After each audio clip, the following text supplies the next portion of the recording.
L'entreprise allait perdre des millions faute d'interprètes, jusqu'à ce que la femme de ménage fasse quelque chose d'incroyable. Claire Dubois avait 36 ans et un emploi que personne ne remarquait. Tous les jours de la semaine, bien avant que les premiers talons claquent sur le marbre du hall ou que les ascenseurs commencent leur balai vertical, elle franchissait les portes vitrées de l'immeuble principal de l'Évêque un Marchand, une des plus influentes multinationales de Paris. À cette heure-là, la ville n'était qu'un murmure, et les couloirs de verre et d'acier semblaient appartenir à un autre monde. Elle avançait sans bruit, ses gants en caoutchouc serrés au poignet, et un chariot impeccablement organisé, presque militaire dans son efficacité. Elle connaissait chaque recoin de chaque étage, chaque tache récalcitrante sur la moquette beige, chaque vitre qui grinçait au moindre courant d'air. Elle n'oubliait jamais de vider une corbeille, de replacer une chaise ou de redresser un cadre. Son passage laissait un silence plus propre que le silence d'avant. Pourtant, malgré cette rigueur invisible, Claire n'était qu'un fantôme aux yeux des autres. Les quelques employés matinaux qui la croisaient marmonnaient un bonjour sans la regarder ou détournèrent les yeux, comme si sa présence dérangeait leur bulle matinale. Mais derrière cette silhouette discrète se cachait un esprit vif. Claire maîtrisait le français, bien sûr, sa langue maternelle, mais aussi l'anglais, l'espagnol et l'italien. Elle avait appris dès l'adolescence, fascinée par les sons étrangers et les subtilités des cultures qu'ils véhiculaient. Elle avait été professeure de langues à Rome, traductrice à Madrid, mais tout cela appartenait à une autre vie, à un autre temps. Maintenant, sa réalité était faite de sauts, de ballets et de silence. Elle travaillait de nuit pour éviter les regards, pour ne pas répondre aux questions, pour ne pas affronter les jugements que son accent léger ou ses mains abîmées pouvaient éveiller. Ses journées commençaient bien avant l'aube et finissaient souvent avant que Paris ne s'éveille totalement. Elle rentrait chez elle dans un petit studio du 19e arrondissement où elle vivait seule avec ses souvenirs soigneusement enfermés dans une boîte métallique au fond d'une armoire. Chaque jour se ressemblait. Chaque soir, elle passait les portiques de sécurité, saluait d'un signe de tête le vigile endormi et disparaissait dans les entrailles du bâtiment. Elle aimait ce moment-là, l'absence de bruit, la liberté de marcher sans être vue, la certitude que, même ignorée, elle laissait une trace invisible mais essentielle dans cette tour de verre où tout semblait si important. Elle n'avait jamais cherché à se faire remarquer. Les rares fois où on lui avait adressé la parole, c'était pour demander où se trouvaient les toilettes ou pourquoi la machine à café était encore sale. Elle répondait poliment, d'un ton neutre, puis s'éclipsait. Elle n'avait pas d'amis dans l'entreprise. À vrai dire, personne ne connaissait son nom. Et pourtant, malgré cette existence effacée, Claire observait tout. Chaque conversation oubliée dans un couloir, chaque dossier laissé ouvert par un cadre distrait, chaque tension palpable entre les murs. Elle connaissait les habitudes, les horaires, les regards inquiets des jours de présentation et les silences coupables des lendemains de décision. Elle savait qui était en retard tous les lundis, qui avait pleuré dans les toilettes, qui avait décroché un appel en espagnol sans savoir qu'une femme de ménage comprenait chaque mot. C'était sa façon d'exister, de rester connectée au monde d'en haut, même si elle appartenait à celui d'en bas. Et puis, il y avait cette paix dans l'anonymat. Plus de pression, plus d'attente, plus de rôles à jouer, juste la réalité, brute et silencieuse, rythmée par le frottement des balais et le cliquetis régulier des ascenseurs au loin. Mais ce que Claire ignorait, c'est que ce fragile équilibre, cette routine méticuleusement préservée, allait bientôt voler en éclats. Un imprévu, une absence, une coïncidence. Il ne faudrait qu'un instant pour que sa vie bascule à nouveau, pour que les langues oubliées reprennent vie, pour que les regards se tournent enfin vers elle, non pas avec mépris, mais avec étonnement, et peut-être avec un soupçon de respect. Le jour s'était levé sur Paris, avec une clarté grise, typique d'un mardi de février lorsque le bruit sourd des talons pressés sur le marbre annonça le début d'une journée qui, pour beaucoup, ne devait être qu'une suite d'interruptions et de présentations interminables. Dans les étages supérieurs de l'Évêque un Marchand, on préparait une réunion qualifiée par tous de décisive. Les couloirs, d'habitude calmes, bruissaient de voix tendues, de feuilles froissées, de cliquetis nerveux sur les claviers, des visages tirés, des chemises impeccablement repassées, des regards perdus dans les vitres des ascenseurs. Claire, comme toujours, avait terminé son service bien avant que ces effervescences ne s'installent, mais ce matin-là, un incident imprévu l'avait retardé, une inondation mineure dans les toilettes du 9e étage. Rien de dramatique, mais suffisant pour la retenir une quarantaine de minutes supplémentaires. Lorsqu'elle regagna le hall pour partir, elle croisa le directeur adjoint du département juridique, les yeux rougis par une nuit blanche, marmonnant des instructions au téléphone, sans même prêter attention à la femme qu'il venait de frôler. Curieuse, Claire ralentit son pas. Elle entendit les mots « fusion »,« présentation capitale »,« japonais » et « traducteur malade ». Son oreille, toujours en alerte lorsqu'il s'agissait de langue, capta une information inattendue. L'interprète prévu pour une réunion cruciale avec des investisseurs japonais venait de déclarer forfait. L'alternative était un intérimaire mal préparé qui n'arriverait qu'en fin de matinée. La réunion, elle, était prévue pour 10 heures précises, et les clients étaient déjà en route. Sans vraiment réfléchir, Claire monta les escaliers de service jusqu'au 7e étage, où la salle de conférence principale se préparait à accueillir l'élite financière de Tokyo. Elle observait à travers la petite vitre de la porte coupe-feu. À l'intérieur, des employés s'affairaient à vérifier les micros, installer les bouteilles d'eau, ranger les dossiers. Elle reconnut quelques visages, des silhouettes qu'elle avait vues pendant des mois, sans jamais leur parler. Elle se sentit comme un fantôme au seuil d'un monde parallèle. Ce fut à cet instant précis que Julien Morel, directeur des opérations, passa en trombe devant la salle et croisa son regard.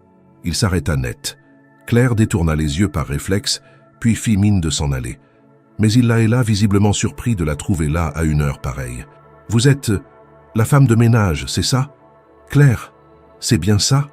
Elle acquiesça, les yeux bas.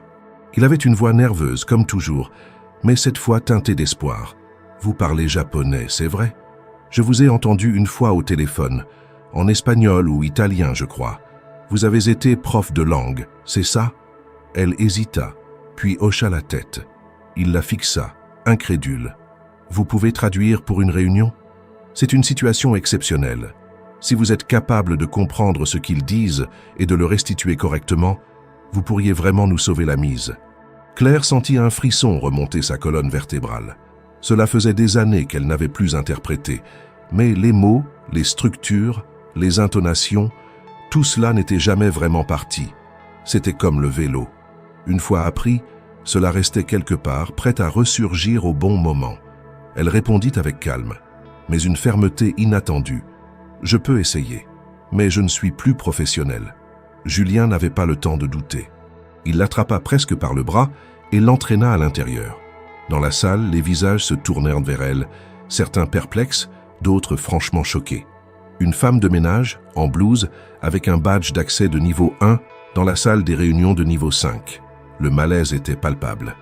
Mais Julien ne leur laissa pas le temps de poser de questions. « Elle nous rend service, et elle parle mieux japonais que vous tous réunis. Alors silence et au boulot. » Claire fut installée à l'extrémité de la table, face à un écran où s'affichèrent les visages de 3 investisseurs japonais, connectés depuis Tokyo. Le traducteur officiel, toujours introuvable, avait laissé un vide que personne n'osait combler. Claire prit une grande inspiration, redressa les épaules et salua les interlocuteurs avec un japonais fluide, respectueux, sans hésitation. Les regards dans la salle changèrent aussitôt. Les investisseurs, d'abord surpris, se détendirent, visiblement soulagés de pouvoir s'exprimer dans leur langue sans avoir à chercher leurs mots en anglais. Claire traduisait chaque phrase avec une clarté remarquable, sans jamais trahir le ton ou le sens. Elle connaissait les subtilités, les formules d'usage, les tournures indirectes typiques du monde des affaires japonais. Et surtout, elle savait écouter. Pendant 1 heure, elle fit le pont entre 2 mondes. Elle, la femme de ménage invisible, était devenue l'élément central d'une négociation de plusieurs centaines de millions d'euros. Elle sentit renaître en elle cette étincelle oubliée, la sensation d'avoir une voix, une utilité qui dépasse le nettoyage de sol. Les cadres autour d'elle, même les plus haut placés, la regardèrent désormais autrement, non pas avec condescendance, mais avec une forme de respect gêné. À la fin de la réunion, les investisseurs remercièrent chaleureusement l'interprète pour sa précision. Julien la raccompagna hors de la salle, encore sous le choc. « Vous venez de sauver notre matinée, vous... » Je ne sais pas quoi dire. Claire répondit simplement. « Je vais finir les toilettes du 9e. » Il restait une flaque. Puis elle s'éloigna, laissant derrière elle un silence embarrassé. Personne ne sut quoi faire. Mais tous comprirent à cet instant que Claire n'était pas ce qu'ils croyaient, et que le reste de la journée allait porter une étrange tension, comme si l'ordre établi venait de se fissurer. Le soleil déclinait lentement derrière les vitres teintées du restaurant Le Perchoir, perché au sommet d'un immeuble du 11e arrondissement, lorsqu'une dizaine de cadres supérieurs de l'évêque marchand commencèrent à s'installer autour d'une longue table en chêne brut. Le lieu avait été choisi pour son élégance discrète, sa cuisine moderne et sa vue imprenable sur les toits de Paris. C'était le genre d'endroit où les décisions importantes se prenaient à demi-mot, entre une gorgée de vin millésimé et un amuse-bouche aux truffes. Claire Dubois, ce soir-là, n'aurait jamais dû être là. Et pourtant, assise à l'extrémité de la table, en robe noire sobre et cheveux attachés, elle faisait partie des convives, non pas comme employée, mais comme invitée spéciale. Julien Morel, impressionné par sa performance du matin, avait insisté pour qu'elle vienne. « C'est le minimum », avait-il dit. Claire avait refusé 3 fois, puis avait fini par accepter, plus par curiosité que par vanité. Elle voulait voir jusqu'où cette mascarade irait. Le contraste était saisissant. Les autres invités, tous vêtus de costumes sur mesure et parés de montres hors de prix, la regardaient avec une politesse crispée. Certains ne la reconnaissaient même pas. D'autres, moins hypocrites, affichaient une surprise visible. Une femme de ménage, assise à leur table, comme si la hiérarchie s'était momentanément effondrée. Les conversations restaient feutrées, ponctuées de regards échangés, de sourires forcés. Claire, elle, gardait son calme. Elle observait. Elle notait les hésitations, les silences, les piques dissimulés derrière les compliments. Le repas avançait lentement. Les plats se succédaient avec la précision d'un ballet gastronomique. Carpaccio de bar au citron vert, risotto aux asperges sauvages, pigeon rôti et sa réduction de vin rouge. Claire mangeait peu, écoutait beaucoup. Entre 2 bouchées, elle surprenait une discussion entre 2 associés sur l'échec d'un partenariat en Asie. Plus loin, 2 responsables du marketing discutaient d'un plan de licenciement déguisé en réorganisation stratégique. Elle ne disait rien, mais son regard captait tout. Elle n'avait jamais eu autant d'informations en si peu de temps. Il suffisait d'être invisible pour que les langues se délinent. À mi-repas, Julien leva son verre pour faire un toast. « Je voudrais remercier tout le monde d'être venu ce soir. Et surtout, je voudrais saluer la présence d'une personne sans qui notre réunion de ce matin aurait été un désastre. Claire Dubois. » Un silence pesant s'installa. Tous les regards convergèrent vers elle. Certains étaient gênés, d'autres franchement condescendants. Claire sourit à peine, leva son verre sans un mot. Elle n'était pas là pour recevoir des honneurs. Elle voulait comprendre. Et ce qu'elle comprenait, c'est que ce monde n'était pas prêt à l'accepter malgré la reconnaissance temporaire. La hiérarchie ici n'était pas seulement une structure, c'était une religion. Un des associés les plus anciens, Gérard Lemoine, prit la parole avec une voix pâteuse d'alcool. « Et donc, Claire, vous comptez changer de carrière, laisser tomber la serpillière pour le micro ?» Rires étouffés. Claire ne se démonta pas. Elle planta son regard dans celui de Gérard. « Je pense que l'un n'exclut pas l'autre. On peut très bien savoir parler plusieurs langues et nettoyer des bureaux. L'intelligence n'est pas toujours là où on l'attend. » Un silence net, brutal. Julien esquissa un sourire. Les autres se concentrèrent à nouveau sur leurs assiettes. La tension monta d'un cran. Ce n'était plus simplement un dîner. C'était un moment de bascule. Claire venait de poser les limites, et certains ne savaient pas comment réagir. Plus tard, alors que les desserts arrivaient et que le vin commençait à délier davantage les langues, elle se leva doucement pour aller aux toilettes. En passant, elle entendit une phrase chuchotée entre 2 convives. « Si elle commence à se croire indispensable, ça va poser problème. » Claire s'arrêta un instant dans le couloir, puis reprit sa marche comme si de rien n'était. Dans les toilettes, elle se regarda dans le miroir. Le reflet qu'elle vit n'était plus celui d'une femme fatiguée par les horaires de nuit et la solitude. C'était celui d'une femme qui revenait à la vie, lentement mais sûrement. Une femme qui n'avait pas besoin de l'approbation de ses gens pour exister, mais qui, désormais, savait qu'elle pouvait les faire vaciller. De retour à table, la conversation avait changé de ton. On parlait d'innovation, de diversification des équipes, de talents cachés, hypocrisie ou sincérité.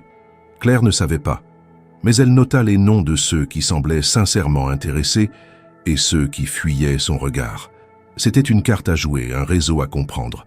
Ce dîner était bien plus qu'un simple remerciement. C'était une plongée dans la psychologie d'un monde qu'elle avait toujours observé de l'extérieur. Quand le repas prit fin, chacun se leva pour échanger des politesses, programmer des rendez-vous, appeler des taxis. Claire refusa poliment l'offre de Julien de la raccompagner. Elle préférait marcher. Dans les rues fraîches du soir, elle sentit une légèreté étrange. Elle savait que ce qu'elle avait vu et entendu ce soir-là allait lui servir. Elle ne voulait pas grimper les échelons pour leur ressembler, mais elle savait désormais qu'elle pouvait les déranger. Et rien n'était plus dangereux dans ce monde-là qu'une personne qu'on croyait insignifiante, mais qui avait vu ce que personne ne voulait montrer. Elle marcha longtemps, repensant à chaque mot, chaque geste, chaque regard. Elle savait que ce dîner était un point de non-retour, qu'ils allaient dès le lendemain tenter de la replacer à sa place d'ombre, mais elle ne rentrerait plus dans la boîte. Ce soir-là, dans un restaurant perché au-dessus de Paris, Claire Dubois n'était plus une femme de ménage. Elle était devenue un miroir. Et ce que les autres avaient vu en elle, ce n'était pas la propreté de leur bureau, mais la saleté de leur suffisance. Le lendemain matin, l'immeuble de l'évêque à Marchand semblait engourdi, comme s'il digérait encore les restes de la veille. Le ciel était pâle, sans nuances, et la lumière froide filtrait à travers les grandes baies vitrées. Dans les étages, on reprenait le rythme habituel avec cette différence subtile que quelque chose avait changé. Les rumeurs circulaient, des regards glissaient à travers les cloisons vitrées, des messes basses se faisaient entendre à la machine à café. La femme de ménage, celle qu'on croyait invisible, avait partagé un dîner avec les dirigeants. Pire, elle avait parlé japonais avec assurance, tenu tête à Gérard Lemoine et quitté la soirée la tête haute. Dans un univers où chaque hiérarchie semblait gravée dans le marbre, cela suffisait à créer un séisme. Claire, fidèle à ses habitudes, arriva avant l'aube. Elle portait sa blouse, ses gants et poussait son chariot comme si de rien n'était. Mais dans ses gestes se lisait une précision différente, une fermeté dans les mouvements, une conscience accrue de chaque détail. Elle savait qu'on parlerait d'elle. Elle savait aussi qu'elle ne pouvait plus retourner à l'invisibilité absolue. Elle n'en avait plus envie. Alors qu'elle nettoyait le sol du 10e étage, un bruit de pas l'interrompit. Elle se retourna. C'était Margot Pelletier, directrice des ressources humaines. Une femme droite, toujours impeccable, connue pour sa fermeté glaciale. « Claire, dit-elle sans détour, vous avez une minute ?»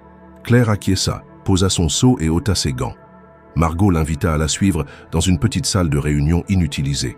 Elle ferma la porte derrière elle. « Je vais être direct. Ce que vous avez fait hier matin était remarquable.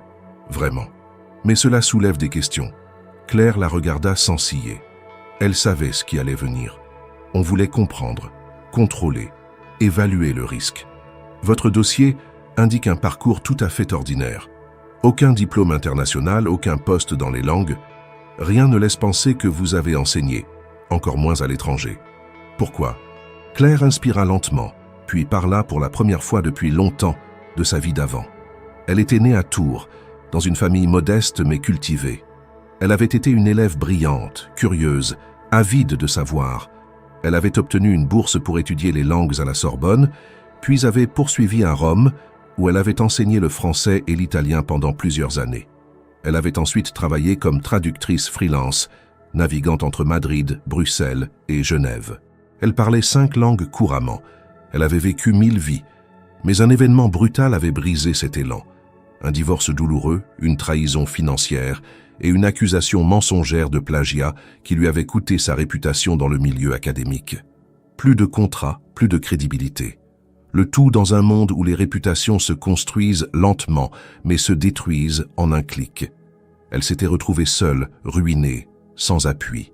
Elle avait dû accepter n'importe quel travail pour survivre. Le nettoyage avait été ce qu'elle avait trouvé de plus stable, le plus silencieux aussi. Personne ne posait de questions.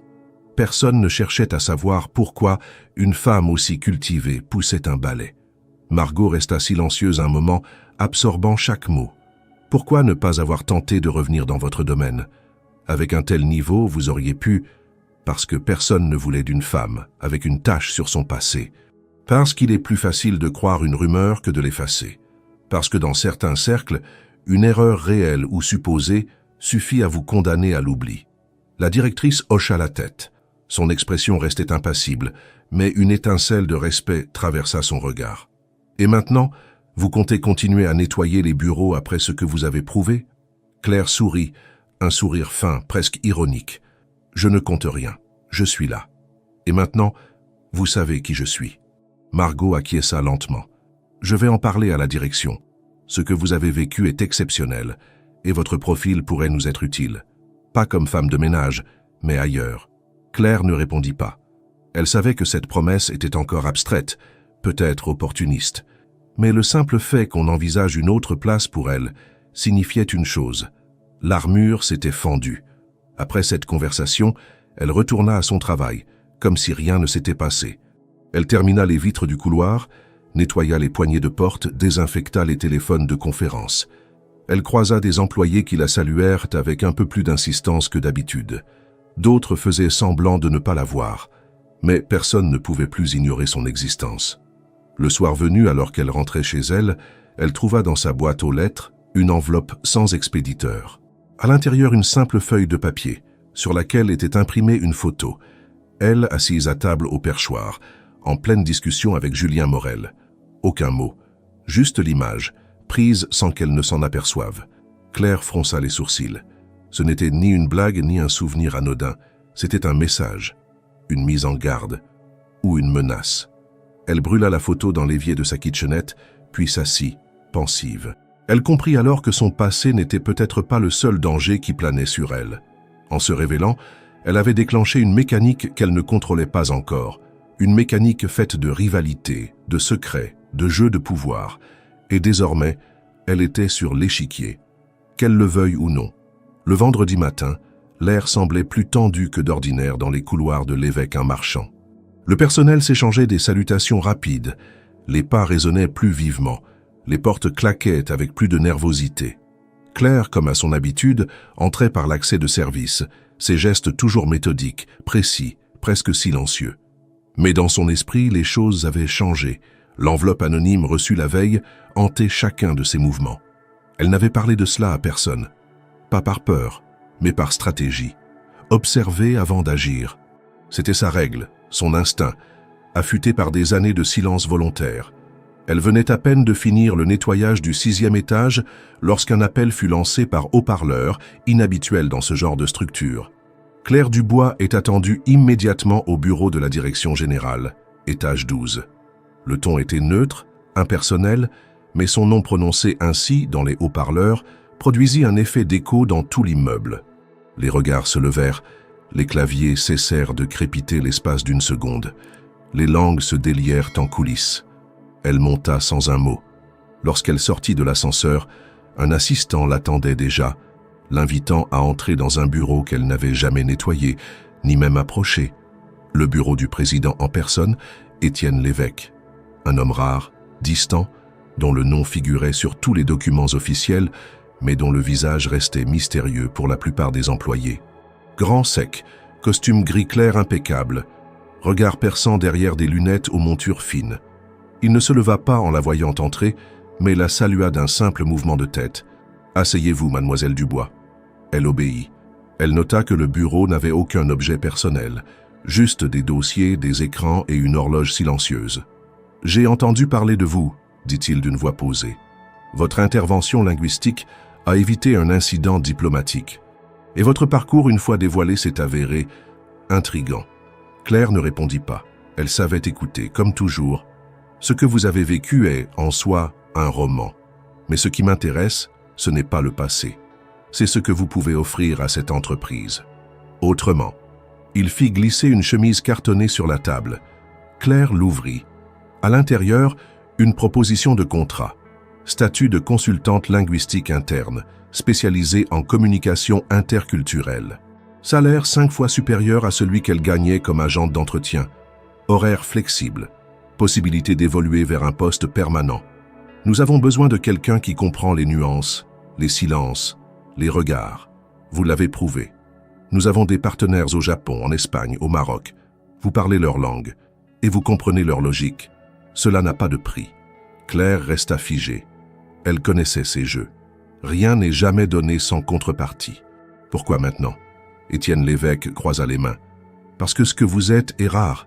Et parce que dans cette entreprise, les rares finissent soit au sommet, soit dehors. Une menace à peine voilée. Claire referma la chemise et la posa sur ses genoux. Je suppose que ce poste viendrait avec quelques conditions. Disons plutôt des règles implicites.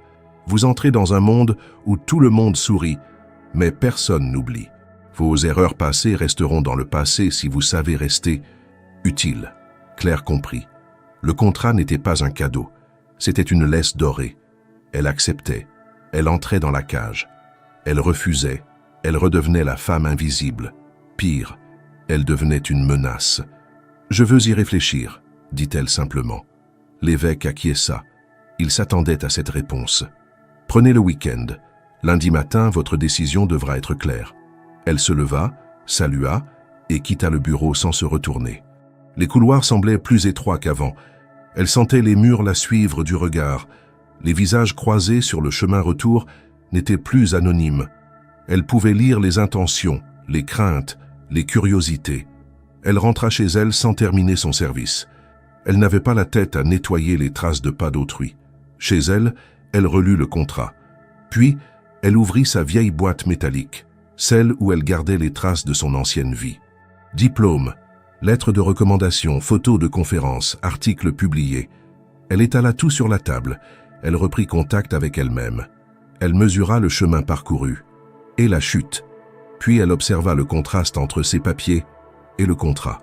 Deux mondes qui se heurtaient. Le samedi, elle reçut un message vocal. Numéro inconnu. Voix masculine. Ce contrat est un piège. Ils veulent t'acheter pour t'étouffer. Ne tombe pas dans le panneau. On se connaît. On s'est perdu de vue. Mais ce qu'ils préparent, tu ne peux pas l'imaginer. Claire écouta plusieurs fois le message.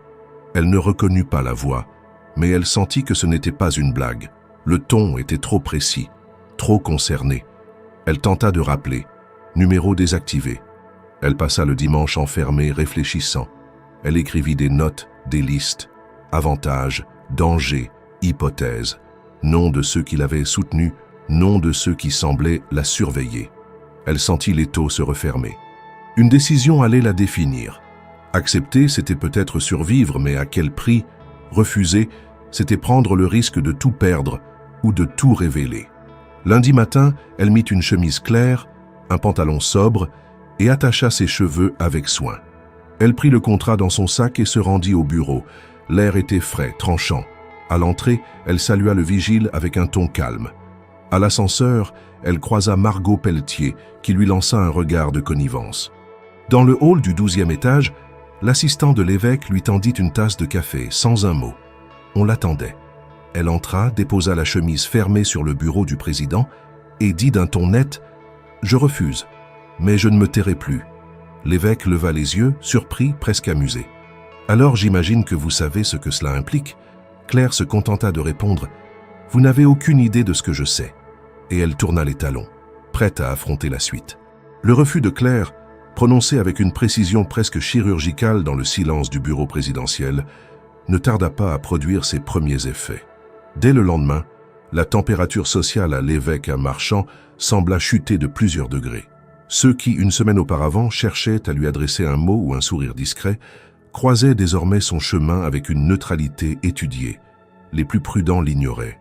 Les plus cyniques chuchotaient son nom dans les couloirs, le rattachant désormais à un mot qui circulait comme un virus, instable. Elle reprit ses fonctions de femme de ménage sans en modifier la cadence ni la précision. À première vue, rien n'avait changé. Mais dans les détails, dans les mouvements latents du quotidien, elle sentait les frémissements d'une mise en quarantaine stratégique. Les ascenseurs ne s'ouvraient plus pour elle lorsqu'elle s'en approchait. Les badgeuses tardaient à reconnaître son identifiant. Et surtout, certaines portes qui autrefois ne lui opposaient aucune résistance électronique affichaient désormais un voyant rouge. Plus étrange encore, plusieurs objets de nettoyage qu'elle utilisait chaque jour furent subitement déplacés ou remplacés sans qu'elle n'en soit informée. Un matin, son chariot fut retrouvé au sous-sol, désassemblé, comme si quelqu'un avait voulu faire passer un message sans laisser de traces écrites. Elle ne dit rien, mais elle nota. Chaque déplacement, chaque modification, chaque silence. Ce fut au 8e étage qu'elle découvrit la première preuve tangible de cette nouvelle phase. Une caméra discrète, dissimulée dans un faux détecteur de fumée, positionnée au-dessus de la salle de pause. Elle n'était pas là auparavant. Claire le savait. Elle nettoyait cette pièce depuis 2 ans, et aucun appareil n'avait été ajouté sans passer par un avis affiché. Elle sortit un petit miroir de poche de son uniforme et confirma son intuition en observant l'angle de la lentille dissimulée. Quelqu'un surveillait, et ce quelqu'un ne respectait plus les procédures internes. Elle ne fit aucune remarque, mais décida de tester l'étendue de cette surveillance. Elle laissa volontairement un chiffon usagé dans un coin, un acte minuscule qu'elle ne commettait jamais. Le lendemain, le chiffon avait disparu. Et dans son chariot, elle trouva une paire de gants neufs, légèrement plus petits, difficilement utilisables. Une substitution anodine pour les yeux d'un observateur extérieur, mais un signal clair pour elle. Chaque geste, chaque oubli simulé était enregistré, analysé, décortiqué. Le soir, elle commença à rédiger un journal, non pas un récit de souvenirs, mais un relevé systématique.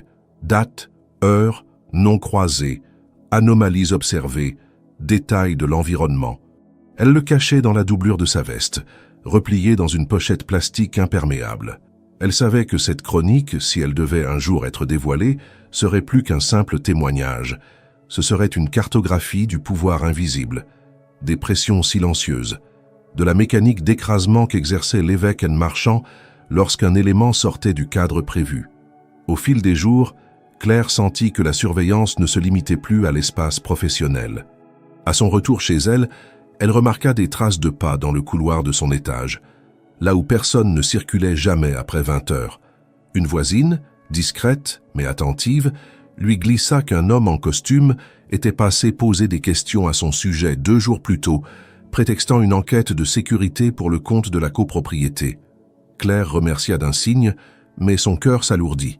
Elle commença à varier ses trajets, à changer d'itinéraire, à utiliser des entrées secondaires, à faire semblant de rentrer avant de ressortir 1 heure plus tard. Elle laissait volontairement ses rideaux ouverts pour voir si quelque chose était déplacé. Une fois, elle découvrit une bouteille d'eau entamée sur sa table, alors qu'elle ne buvait jamais directement de la bouteille. Un autre jour, le thermostat de son studio était réglé 2 degrés plus bas. Des détails. Toujours des détails. Mais Claire n'était pas seule. Elle le découvrit un soir, alors qu'elle rentrait d'un faux détour dans le 10e arrondissement. Un billet avait été glissé sous sa porte. Pas de nom, juste une adresse. Café du Passage, lundi, 15 heures. Elle faillit le jeter. Puis elle se souvint de la voix du message vocal, de l'enveloppe anonyme, et elle comprit que quelque chose se tissait dans l'ombre, autre chose que la surveillance. Le lundi en question, elle se rendit au café. Elle s'assit à une table au fond, dos au mur, face à l'entrée. À 15h10, un homme entra, 50 ans environ, lunettes fines, veste élimée. Il s'assit sans dire un mot, posa une enveloppe sur la table, puis recula sa chaise. « Je vous dois la vérité, dit-il, vous êtes en danger, et pas à cause de ce que vous avez dit, mais à cause de ce que vous représentez maintenant. » Claire ne répondit pas. L'homme ouvrit l'enveloppe. À l'intérieur, des copies d'échanges internes de la société. Mail relevé de transactions, notes confidentielles. Son nom y apparaissait. Son dossier avait été rouvert, réévalué et classé sous une nouvelle catégorie, élément potentiellement instable, à surveiller. Ils ne veulent pas vous intégrer, ils veulent vous neutraliser, vous avez franchi une ligne. Et dans leur monde, personne ne revient de l'autre côté. Claire prit les documents, les lut rapidement. Elle comprenait ce qu'elle lisait. Ce n'était pas seulement une surveillance de routine. C'était une campagne de dissuasion. On cherchait à l'isoler, à l'éroder, à la faire plier par épuisement. L'homme ajouta « Vous avez encore des cartes, mais pas pour longtemps. Ce que vous choisissez maintenant décidera de tout ce qui vient. » Puis il se leva, laissa une carte de visite sans nom, juste un numéro et disparut sans attendre de réponse. Claire resta seule, le cœur battant. Elle savait désormais que la partie avait changé de nature. Ce n'était plus une lutte pour la reconnaissance. C'était une lutte pour la survie. Et dans cette lutte, l'observation ne suffirait plus. Elle devait agir, mais avec précision, avec froideur, et sans jamais, plus jamais, se laisser surprendre. La semaine qui suivit le rendez-vous au Café du Passage fut marquée par une série d'événements étranges, presque imperceptibles pour un œil non entraîné, mais d'une limpidité glaçante pour Claire. Chaque jour, elle pénétrait dans l'immeuble de l'évêque Marchand avec une attention aiguisée, comme si chacun de ses pas pouvait être celui de trop, celui qui déclencherait une réaction irréversible. Elle ne nettoyait plus seulement les traces de vie d'autrui. Elle lisait dans la poussière, dans l'angle des caméras, dans la disposition subtilement modifiée des objets. L'entreprise n'était plus un lieu de travail. C'était un échiquier où chaque pièce portait un masque. Ce fut au 12e étage, dans une salle de conférence rarement utilisée, que Claire découvrit un indice capital. En nettoyant la base d'un tableau mobile, elle trouva coincée dans la rainure une clé USB anodine, noir mat, sans marque ni inscription. Elle l'observa un instant, l'empocha sans rien dire et termina son service sans hâte. De retour chez elle, elle utilisa un vieil ordinateur qu'elle n'avait pas connecté à Internet depuis des années. L'écran s'illumina révélant un unique dossier, vidéo. À l'intérieur, plusieurs fichiers datés des 2 dernières semaines. En ouvrant le premier, elle vit sa propre silhouette en train de nettoyer les toilettes du 8e étage, vue de haut.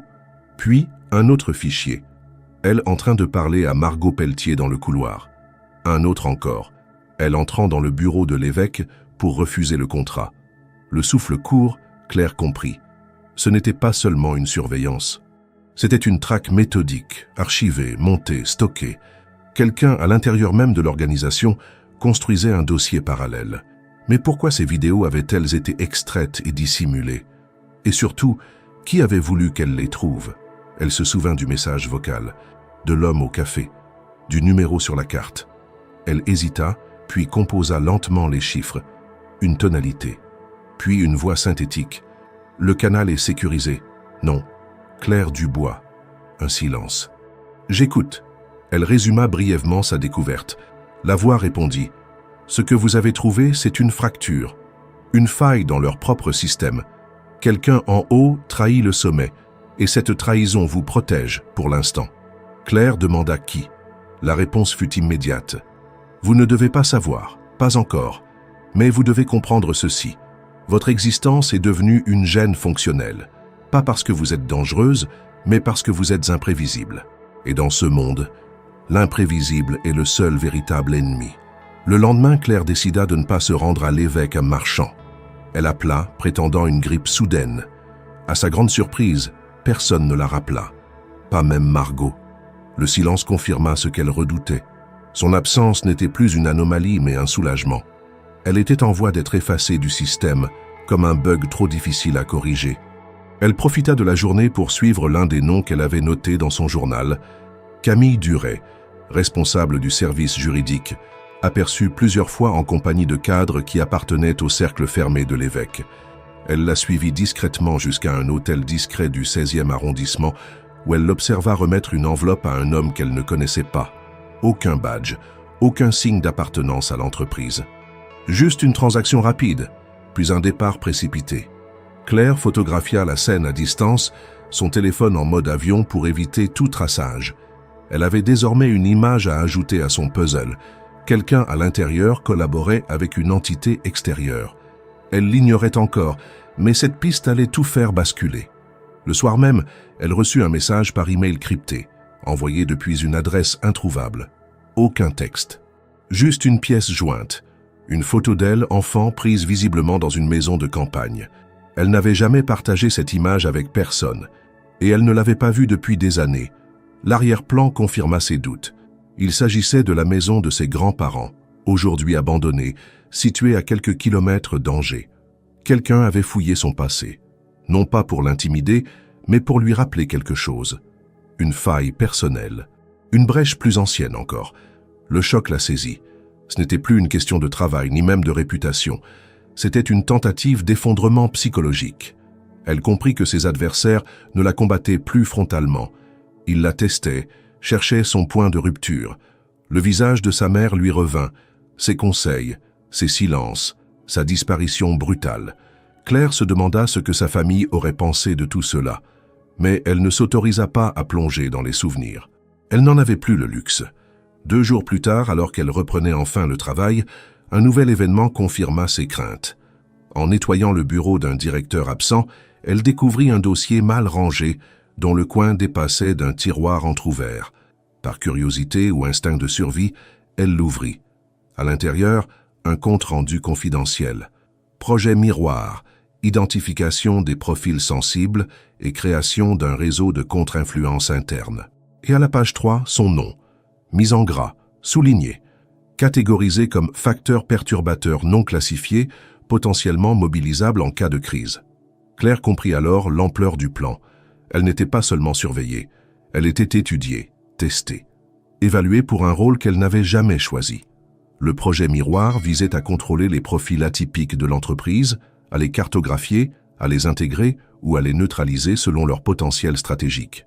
Et elle était au centre de cette carte. Elle remit tout en place, nettoya le bureau et quitta l'étage comme si de rien n'était. Mais dans sa tête, une autre mécanique s'enclenchait.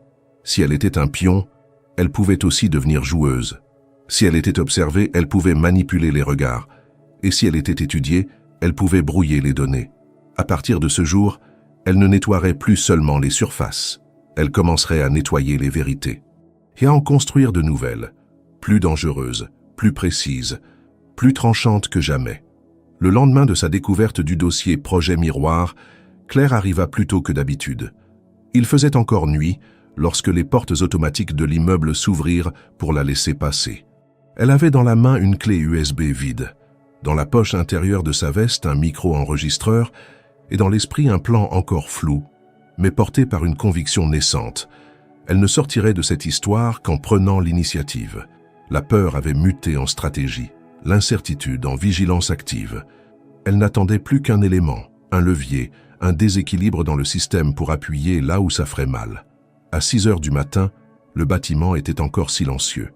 Elle choisit d'inspecter le 3e étage, rarement occupé à cette heure, à la recherche d'indices sur les autres membres listés dans le projet Miroir.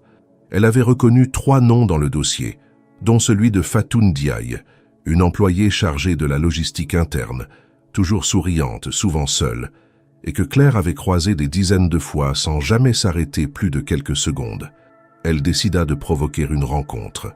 Dans la salle de pause, elle s'arrangea pour laisser tomber une boîte de dossiers juste au moment où Fatou entrait.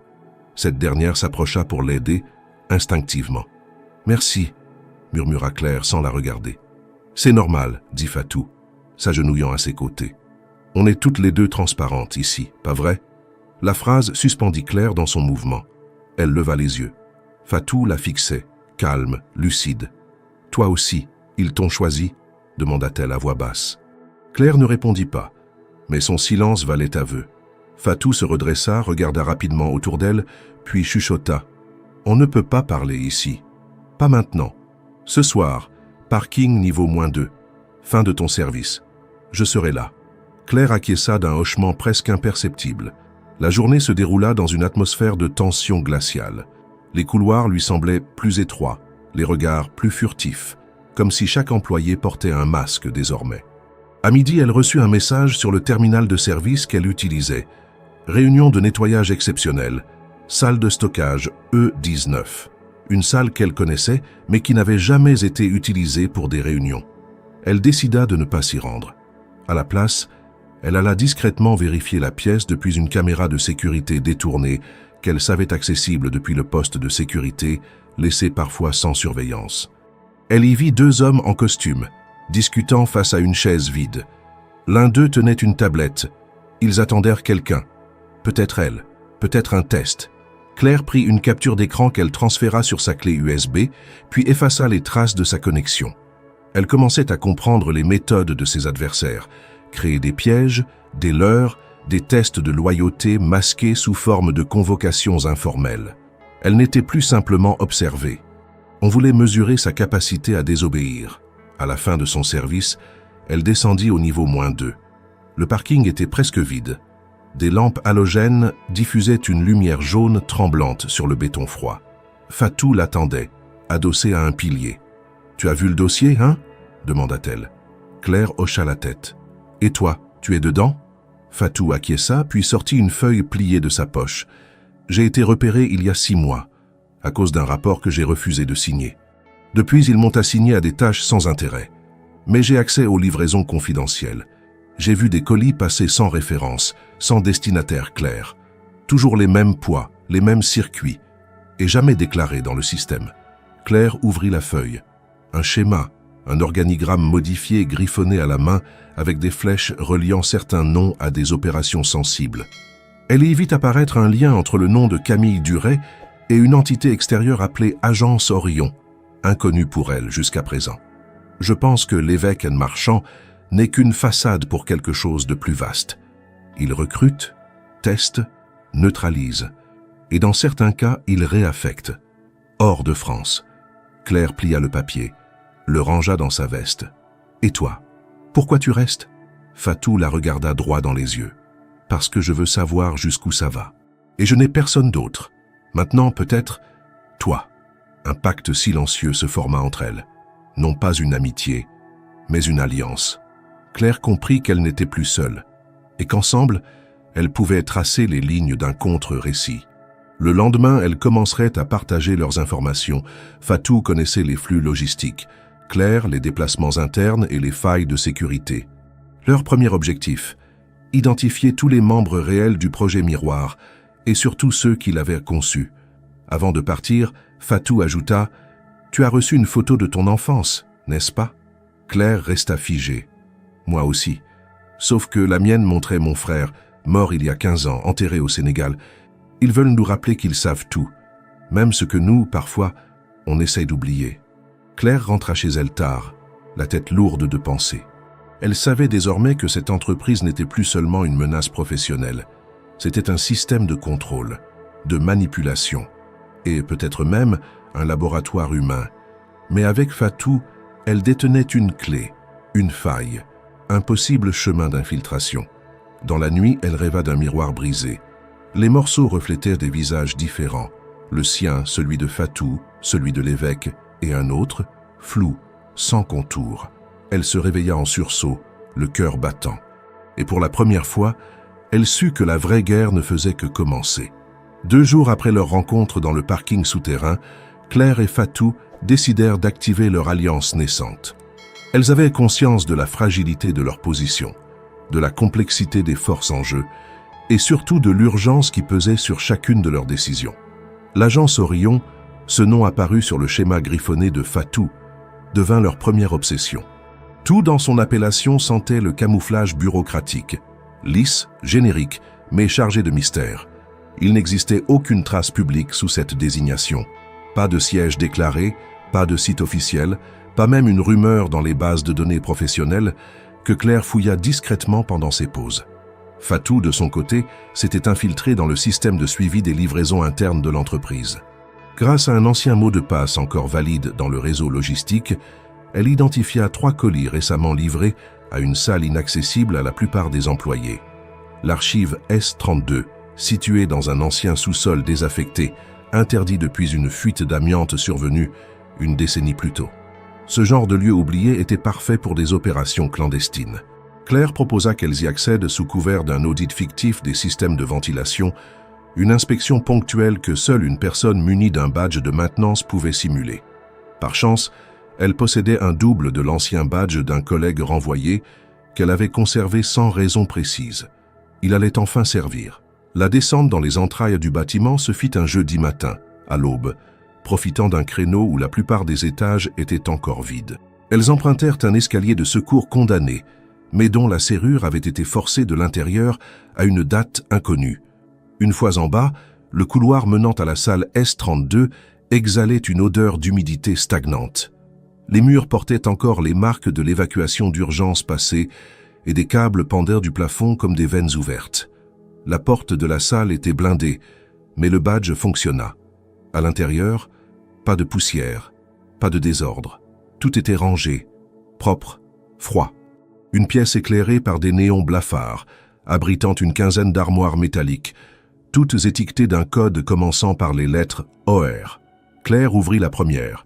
À l'intérieur, des dossiers papier soigneusement rangés, des rapports de profil, des photographies, des évaluations comportementales. Elle y retrouva des noms qu'elle connaissait. Des agents d'entretien, des réceptionnistes, mais aussi des informaticiens, des stagiaires, tous classés sous le même label, candidat à la mobilisation stratégique, projet Orion. Elle ouvrit un autre classeur. Cette fois, le contenu était numérique. Des impressions d'emails, des retranscriptions d'appels, des extraits de messageries internes. Et au centre de cette toile, un tableau. Objectifs comportementaux attendus, suivi d'une liste de méthodes psychologiques de conditionnement. L'objectif? Tester la résistance, l'isolement, la capacité de réponse émotionnelle face à la pression. Tout ressemblait à une immense expérience menée à l'insu des sujets. Fatou, silencieuse, fouillait une autre armoire. Elle trouva un enregistrement audio. Elles branchèrent un vieux lecteur à cassette trouvé dans une des étagères. Une voix synthétique s'y faisait entendre. Phase 2. Début du conditionnement. Sujet CD activé. Surveillance étroite jusqu'à rupture. Intervention planifiée dans un délai de 10 jours si non-conformité persistante. Claire pâlit. CD. C'était elle.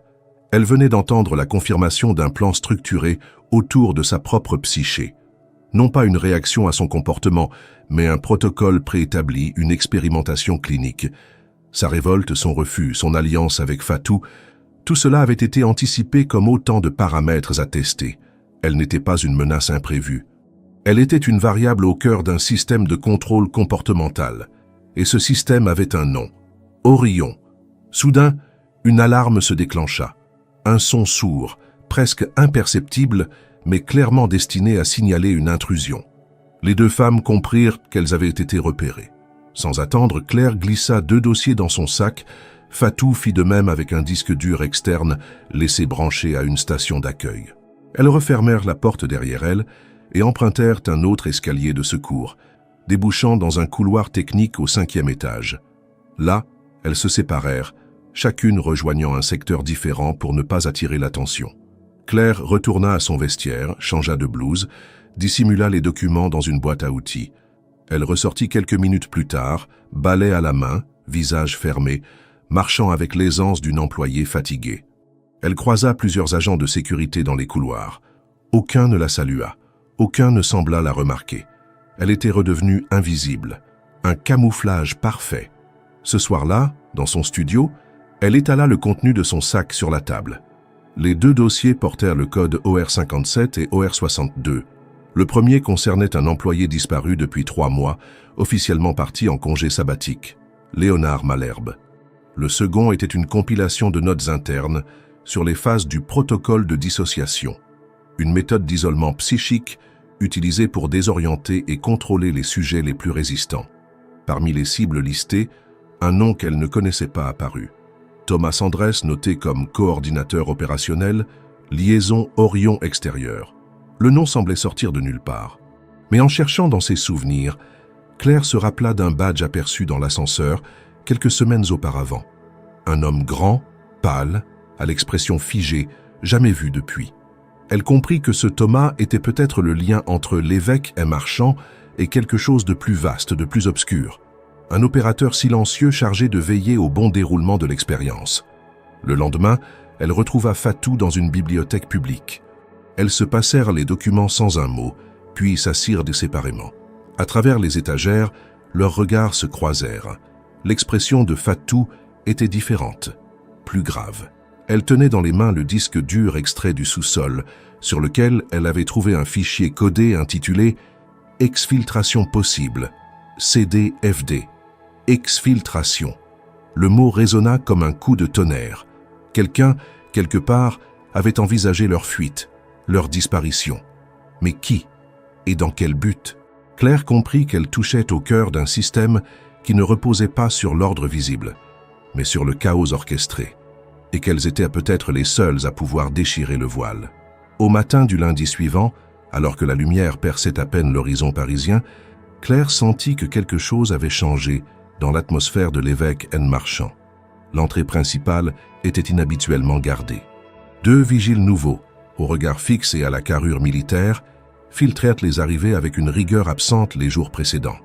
En franchissant les portiques, elle perçut les murmures derrière elle. Des employés inquiets, certains chuchotant des mots comme audit de sécurité, restructuration, disparition. Claire fit ce qu'elle savait faire de mieux, se fondre dans la routine, devenir le mouvement attendu, l'ombre nécessaire. Mais en pénétrant dans l'ascenseur, elle aperçut sur l'écran interne une annonce discrète, insérée entre 2 messages de service. Service de maintenance. Niveau S3 inaccessible jusqu'à nouvel ordre. Le niveau S3, c'était l'endroit où elles avaient pénétré quelques jours plus tôt, là où se trouvait l'archive S32. Elle comprit aussitôt. Ils avaient découvert leur intrusion. Le verrouillage du sous-sol était la première étape d'un protocole de sécurisation. La suite ne tarderait pas. Elle devait avertir Fatou immédiatement. À l'étage logistique, elle croisa un collègue habituel, Adil, qui lui glissa discrètement qu'il avait vu Fatou sortir précipitamment du bâtiment la veille, escorté par 2 hommes inconnus. Aucun mot, aucun appel, aucun signe depuis. Claire sentit un étau se resserrer. Elle monta rapidement au vestiaire, récupéra la boîte à outils où elle avait dissimulé les dossiers, puis se dirigea vers la salle technique B14, un endroit rarement fréquenté, équipé d'un terminal indépendant du réseau principal. Là, elle tenta de contacter le numéro qu'on lui avait laissé plusieurs semaines plus tôt, celui de l'homme du café. Pour la première fois, une voix décrocha. Ce n'était pas une machine. C'était une voix humaine, calme, avec une inflexion étrange, presque distante. « Vous avez franchi une ligne que peu osent regarder. Fatou est en sécurité. Pour l'instant. »« Où est-elle » demanda Claire, serrant le combiné. « En observation. Elle a accepté le protocole d'exfiltration. »« Pas vous. Je n'ai jamais été informé d'un tel protocole. C'est parce que vous avez refusé leur offre. Vous êtes une variable incontrôlée, une anomalie stratégique. » Claire comprit à ce moment précis que même l'alliance qu'elle croyait avoir choisie avait été anticipée, intégrée dans le plan global. Fatou n'avait pas été arrêtée. Elle avait été absorbée, captée, déplacée dans un cadre qu'elle croyait probablement avoir choisi. Mais le choix était un leurre. « Que voulez-vous de moi » demanda-t-elle enfin. « Rien. Ce que vous ferez maintenant ne nous appartient plus. Mais sachez ceci, ils ont lancé le protocole Eclipse. » Elle resta figée. Qu'est-ce que c'est? L'effacement. Dossier après dossier. Présence après présence. Vous n'existerez plus ici d'ici 3 jours. La ligne coupa net. Claire, désormais seule, comprit la portée réelle de ce qu'elle affrontait. L'évêque marchand ne cherchait plus à la contrôler. Il voulait l'effacer, la retirer du système comme une donnée corrompue. Elle se précipita dans l'un des locaux techniques de l'étage supérieur où elle savait pouvoir accéder à la centrale de badge. Là, elle découvrit que son identifiant était désormais associé à un profil inactif, classé sortie anticipée, procédure en cours. Elle copia l'écran sur une nouvelle clé USB, puis vida le cache. En sortant, elle sentit une présence, un homme, dans le couloir qui l'observait sans dissimuler son intérêt. Elle le reconnut, Thomas Andrès. Grand, expression neutre, posture d'agent de renseignement. Il ne parla pas. Il se contenta de la suivre du regard jusqu'à ce qu'elle tourne dans l'escalier de service. À midi, elle décida d'utiliser un accès réservé aux livreurs qu'elle savait encore non verrouillé. Elle sortit du bâtiment, marcha rapidement jusqu'à une librairie du quartier latin où elle savait pouvoir utiliser un poste internet anonyme. Là, elle transféra tous les documents collectés jusqu'ici sur un serveur distant qu'elle avait préparé à l'époque où elle traduisait des documents confidentiels à Madrid. Elle envoya également un courriel à une ancienne collègue, archiviste au Conseil de l'Europe, avec en objet « Si je disparais, lis ceci ». Son plan désormais clair, elle retourna à l'immeuble en fin d'après-midi. Elle n'avait plus qu'une journée pour faire ce qu'elle devait faire, réapparaître, lutter contre l'effacement par la visibilité. Elle entra dans la salle de conférence du 4e étage, où elle savait qu'une réunion interne serait diffusée en streaming à plusieurs partenaires de l'étranger. Elle entra sans être vue, s'approcha discrètement de la régie et inséra sa clé USB dans l'ordinateur principal. Un fichier vidéo se lança automatiquement. Pendant exactement 3 minutes, les spectateurs connectés, investisseurs, filiales, partenaires, purent voir une séquence. Claire, identifiée par son badge, marchant dans les archives interdites, manipulant les dossiers Orion, lisant les rapports d'effacement suivis des extraits de voix enregistrées, dont celle prononçant le mot dissociation psychique. La salle se figea. Les responsables techniques tentèrent de couper la diffusion, mais le fichier s'auto-propagea sur les canaux internes. L'alerte fut immédiate. Mais le mal était fait. Claire s'enfuit aussitôt, passant par une sortie de secours ouverte grâce au badge volé de Thomas Andrès, qu'elle avait subtilisé quelques heures plus tôt, dans un moment de distraction qu'elle avait soigneusement orchestré. Elle courut jusqu'à une station de métro, se mêla à la foule, descendit à République, puis s'enfonça dans les rues secondaires jusqu'à une auberge modeste où elle savait pouvoir se cacher temporairement. Elle resta là, recroquevillée sur un lit étroit, respirant lentement. Elle savait que la riposte serait rapide. Mais pour la première fois, elle avait inversé la pression. Elle avait rendu visible ce qu'on voulait effacer. Elle avait brisé le rythme programmé du silence. Et dans un monde où chaque geste est surveillé, le simple fait de raconter la vérité était devenu l'acte le plus subversif de tous. L'auberge dans laquelle Claire s'était réfugiée avait l'odeur de vieux papier et de bois verni, un de ces lieux oubliés du rythme accéléré de Paris, où le temps semblait figé dans les moquettes usées et les poignées de porte rouillées. Elle y loua une chambre sans laisser son vrai nom, utilisant un pseudonyme retrouvé dans l'un de ses anciens carnets de voyage. La propriétaire, une femme âgée aux gestes lents et au regard absent, n'avait posé aucune question. Ici, les secrets semblaient faire partie de l'air ambiant. Claire resta recluse les premières 24 heures. Elle surveillait les réseaux, les forums obscurs, les sites de veille journalistique, espérant une réaction. Elle ne tarda pas à apparaître. Un article discret posté sur un blog indépendant spécialisé dans les affaires de corruption d'entreprise mentionnait une interruption de diffusion lors d'une réunion stratégique de l'évêque, un marchand, provoquant des perturbations majeures dans les relations avec certains partenaires asiatiques. Aucun nom, aucune image. Mais Claire sut que la première fissure avait été ouverte. Elle attendit davantage. Le lendemain, elle reçut un message crypté, en réponse à l'email qu'elle avait envoyé à son ancienne collègue du Conseil de l'Europe. Une phrase unique, dossier transmis au niveau 3, attente de validation. Cela signifiait que les documents avaient bien été réceptionnés et qu'ils circulaient désormais dans les sphères où le silence devenait plus pesant que le scandale. Elle savait cependant que cette avance ne durerait pas. Son visage, désormais connu des caméras internes, allait tôt ou tard faire surface dans les fichiers du ministère de l'Intérieur si les connexions de l'évêque à Marchand s'étendaient jusque-là. Elle ne pouvait plus rester statique.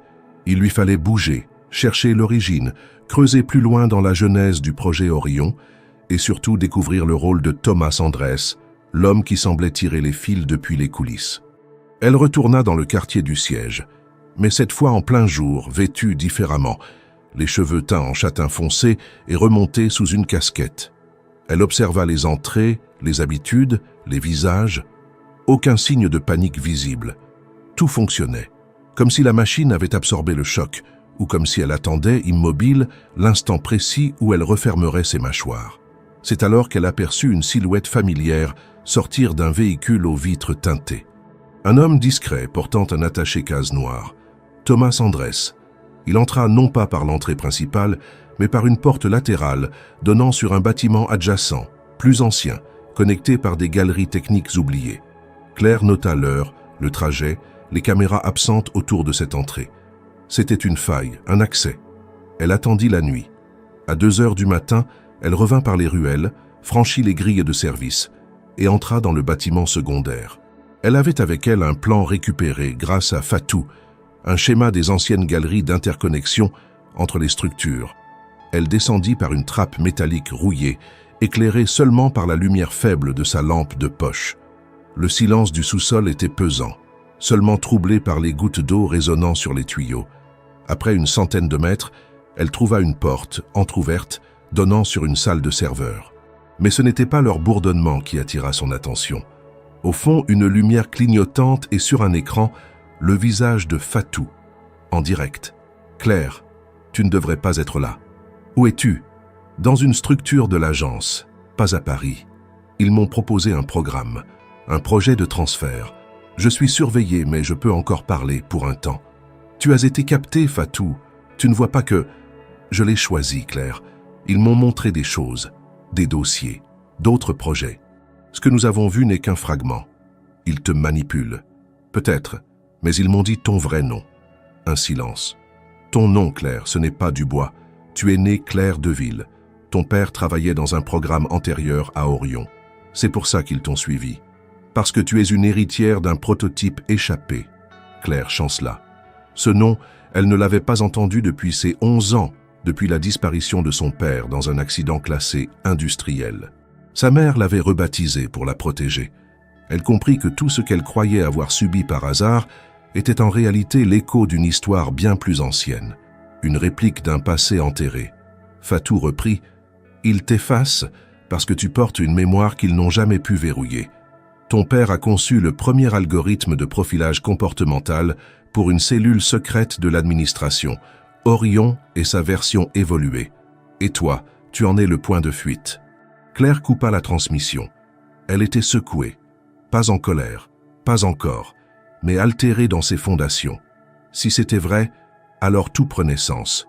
L'intérêt soudain, l'observation ancienne, le profilage, le recrutement avorté, l'effacement. Elle s'assit sur le sol humide, le dos contre une canalisation. Elle ferma les yeux, revit les photos brûlées dans son enfance, les carnets disparus de son père, les silences prolongés de sa mère, les déménagements précipités. Tout indiquait qu'il fuyait quelque chose. Elle pensait que c'était un scandale d'État. En réalité, il fuyait une structure vivante, un projet dont elle avait toujours été le centre.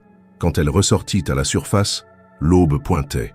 Le nom dans le brouillard n'était plus un mystère. Claire Deville. Il sonnait comme une promesse ou comme une menace. Elle ne savait pas encore si elle devait le revendiquer ou l'enterrer à nouveau. Mais elle savait désormais que pour survivre, elle ne devait plus seulement dénoncer le projet. Elle devait le démanteler de l'intérieur. Et pour cela, elle devait retrouver la mémoire de son père, où qu'elle se trouve. Car c'était là, dans cette mémoire, que résidait la clé du projet Orion et sa destruction possible. Il y avait un vent d'ouest qui balayait les rues de Paris ce jour-là, sec et froid, tranchant comme un avertissement silencieux. Claire avait quitté l'auberge au petit matin, vêtue d'un manteau emprunté à un ancien colocataire disparu de sa vie depuis longtemps. Elle ne portait plus de badge, plus de nom officiel. Elle n'était plus que mouvement, intention et mémoire. Depuis la révélation de Fatou, tout en elle vibrait à un autre rythme. Elle n'était pas simplement une cible. Elle était l'écho d'un projet oublié, fille d'un homme que tous croyaient mort depuis plus de 20 ans, mais que personne n'avait cherché à effacer. Pas vraiment. Elle s'était rendue à la Bibliothèque nationale de France, section des archives administratives déclassifiées. Dans la salle silencieuse, elle consulta les dossiers concernant les anciens projets de recherche comportementale commandités par l'État entre les années 1980 et 2000. Elle fouilla sous les intitulés anodins « Études sur les dynamiques d'adaptation »,« Optimisation cognitive en milieu stressé »,« Évaluation des réponses neuropsychiques en situation de contrainte », des euphémismes pour des programmes de manipulation mentale, des embryons d'Orion. À la page 133 d'un dossier marqué « OP rapport gamma », elle tomba sur un nom, Alexandre Deville, analyste en chef, mathématicien, linguiste. Rattaché à une cellule mixte entre la Direction générale de la sécurité intérieure et un laboratoire privé, dissous en 1997, la même année que sa disparition. L'endroit était mentionné, Fort-de-Vaux, Meuse, une base désaffectée depuis les années 70, utilisée sporadiquement pour des expérimentations hors protocole. Claire n'hésita pas. Elle loua une voiture, prit l'autoroute à l'aube, roula des heures dans un silence complet, n'écoutant rien d'autre que les battements de son propre cœur. L'idée d'un père vivant, tapi dans les marges d'un système qu'il avait peut-être lui-même aidé à créer, la hantait autant qu'elle l'attirait. Et si tout ce qu'elle vivait n'était que la conséquence d'un acte inachevé, d'un secret qu'il aurait refusé de trahir, le fort, lorsqu'elle l'atteignit, n'était qu'une carcasse. Un amas de béton percé de tunnels, d'escaliers, de couloirs plongés dans l'obscurité. Elle descendit avec une lampe torche suivant les indications sommaires du plan trouvé en ligne. Dans une salle dont la porte portait encore la marque d'un ancien cadenas, elle découvrit une pièce contenant un bureau, un générateur et des étagères pleines de documents. Mais ce n'était pas cela qui attira son regard.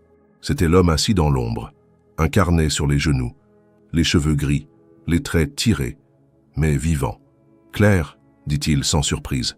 Elle resta figée. Il savait. Il avait su qu'elle viendrait, ou il l'avait espéré.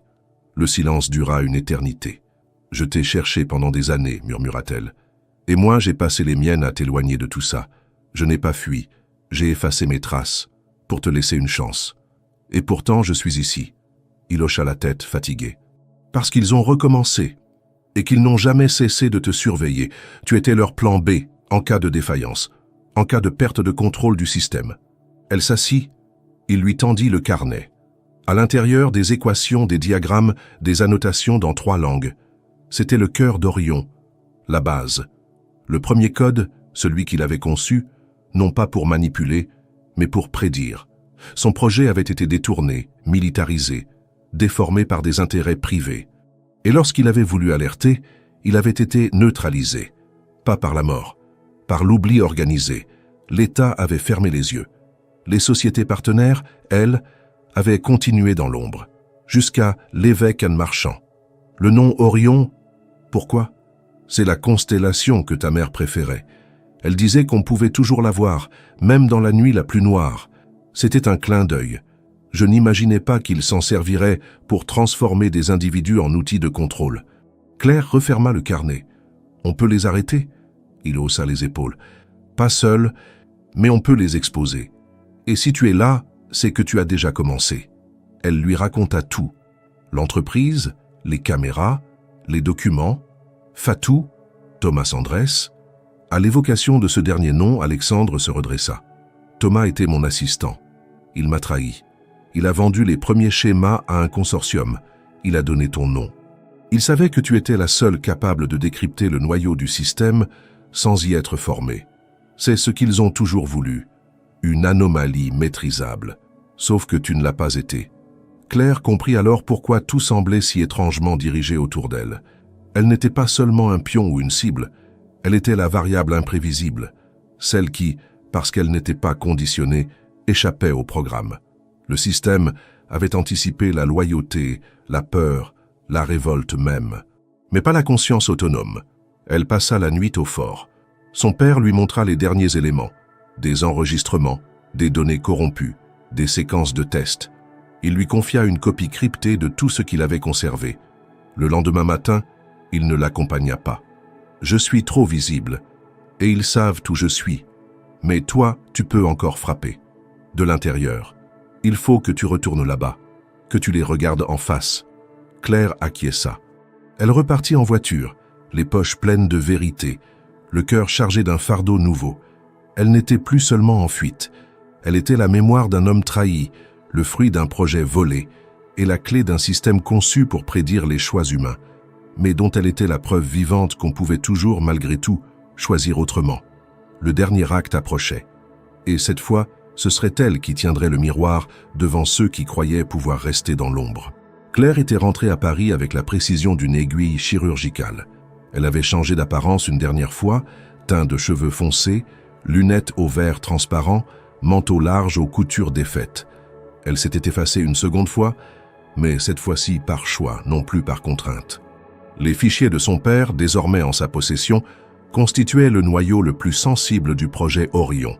L'algorithme initial, les modélisations comportementales originales, les profils types et surtout les preuves de l'appropriation illégale par des entités privées d'un outil conçu pour prévenir les crises psychologiques massives.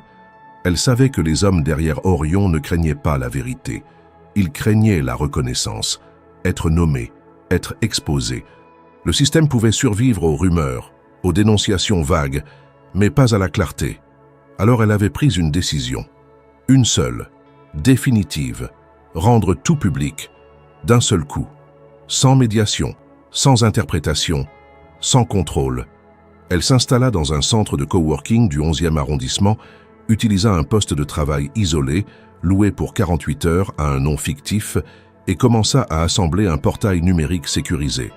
Ce site serait hébergé dans plusieurs pays simultanément, distribué via des forums d'activistes, des réseaux journalistiques cryptés, et surtout grâce à un réseau anonyme de relais alimenté par des sympathisants dormants. Elle n'avait qu'à le déclencher une fois. Après, elle ne contrôlerait plus rien, et c'était exactement ce qu'elle voulait. Pendant qu'elle mettait en place les derniers modules de sécurité, elle reçut un message. Une voix audio anonyme mais féminine. « Tu es en train de changer les règles. Ils ne s'y attendaient pas. Ils vont te proposer un accord. Refuse-le. Ils vont menacer ton père. Ne cède pas. Nous veillons. » Elle ne répondit pas. À cet instant, elle savait que même dans la solitude la plus totale, elle n'était plus seule. Sa trajectoire avait éveillé d'autres dormeurs, d'autres variables, d'autres Claires dans d'autres pays, dans d'autres structures. Elle n'était plus l'exception. Elle était le signal. Le jour choisi fut un mercredi. Elle programma la publication simultanée à 9 heures précises. À 8h50, alors qu'elle révisait une dernière fois les balises de sécurité, un appel vidéo entra sur son écran. Identité masquée. Elle hésita puis accepta. L'image s'afficha. Thomas Andrès, calme, froid. Derrière lui, un mur blanc, un bureau vide. Aucune émotion dans la voix. Claire Deville, nous avons suivi ton parcours avec attention. Tu es devenu plus qu'un facteur d'anomalie. Tu es devenu un test pour notre système. Tu l'as prouvé. Même une variable imprévisible suit des schémas quand la pression est maximale. Elle ne répondit pas. Tu as une dernière chance. Tu es un tout. Tu entres dans notre programme. Tu as une utilité à long terme. Refuse. Et tu t'effaces. Cette fois, pour de bon. Elle appuya sur un bouton. La publication s'enclencha. Sur l'écran, des centaines de fichiers s'affichèrent. Archives classées, rapports de test, enregistrements audio, vidéos de surveillance, correspondances internes. Tout. Chaque mot, chaque image, chaque nom. Un souffle numérique libéré en une seule expiration. Thomas ne bougea pas. Puis il coupa la communication. Claire savait qu'il n'aurait aucune réaction visible. Ces hommes ne s'effondraient pas sous la colère ou la surprise. Ils misaient sur le contrôle, sur le calcul. Mais ce jour-là, ils avaient perdu ce qu'ils contrôlaient le plus, la narration. Dans les heures qui suivirent, les réseaux alternatifs s'enflammèrent. Les journalistes indépendants s'emparèrent des documents. Les internautes commencèrent à relier les noms, les dates, les structures. Certains individus mentionnés furent suspendus, d'autres démissionnèrent. Des enquêteurs lancèrent des investigations préliminaires. Le gouvernement, d'abord silencieux, réagit 2 jours plus tard avec un communiqué laconique sur des programmes d'expérimentation non autorisés à l'étude. Claire n'était nulle part. Officiellement, elle n'avait jamais existé sous ce nom. Son visage, flouté dans toutes les vidéos qu'elle avait diffusées, ne permettait aucune identification formelle. Seuls quelques visages dans les sphères souterraines savaient qui elle était, et ceux-là avaient appris à se taire. Fatou, elle, n'avait plus donné signe de vie. Peut-être réintégrée, peut-être perdue, peut-être volontairement effacée pour une vie parallèle. Claire n'essaya pas de la retrouver. Elles avaient joué leur rôle. À présent, tout reposait sur les répliques, sur les autres, sur la chaîne d'éveil qu'elles avaient enclenchée. Elle retrouva son père une semaine plus tard, dans une maison isolée des Vosges, cachée derrière une forêt de sapins. Il la regarda sans rien dire, puis lui tendit un vieux journal. « Page 12 » murmura-t-il. Elle lut. Un article discret, sans titre accrocheur, signé par un collectif anonyme. Il parlait de vérité, de machines sociales, de manipulation, de résistance. Une seule phrase était soulignée en gras. Les vérités les plus profondes ne s'écrivent pas dans les lois, mais dans les actes impossibles. Claire leva les yeux. Son père souriait, pour la première fois, un vrai sourire. Un sourire de silence, de soulagement. Ils s'assirent ensemble, sans parler, face à la forêt. Le vent soufflait dans les branches comme une respiration longue et régulière. Le système Orion n'était pas mort, mais il avait été vu. Et désormais, plus jamais il ne pourrait prétendre être invisible.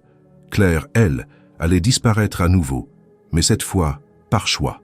Non pas pour fuir, mais pour observer, préparer et veiller. Car une vérité libérée n'est jamais une fin. C'est toujours un commencement.